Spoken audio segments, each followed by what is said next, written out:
Phone ತರ್ತಿಲ್ಲ.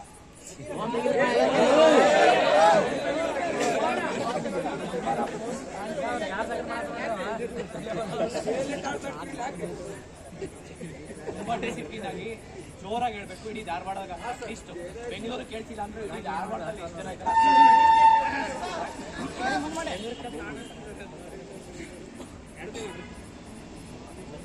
ಎತ್ತ ತಾಯಿಗೆ ಒತ್ತ ನಾಡಿಗೆ ಕುತ್ತು ಬಂದಾಗ ಕೈಕಟ್ಟಿ ಕುಳಿತು ನೋಡಲು ನಾವು ಷಂಡರಲ್ಲ ಗಂಡು ಮೆಟ್ಟಿದ ನಾಡಿನ ಕಿತ್ತೂರು ಚೆನ್ನಮ್ಮನ ಮಕ್ಕಳು ನಾವು. ಕ್ರಾಂತಿವೀರ ಸಂಗೊಳ್ಳಿ ರಾಯಣ್ಣನ ಕುಲದವರು ನಾವು. ನಾಡಿಗಾಗಿ ಭಾಷೆಗಾಗಿ ಹೋರಾಡಲು ನಾವು ಸದಾ ಸಿದ್ಧ. ಕನ್ನಡ ಕೇವಲ ಭಾಷೆಯಲ್ಲ, ಅದು ನಮ್ಮ ಭಾವನೆ.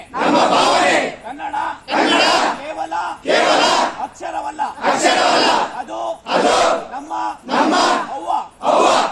ನನ್ನ ಕನ್ನಡ ಅವ್ವನಿಗಾದ ಅವಮಾನ ಮೆಟ್ಟಿ ನಿಲ್ಲಲು ನಾನು ಫೆಬ್ರವರಿ 18ಕ್ಕೆ ಬಂದೇ ಬರುತ್ತೇನೆಂದು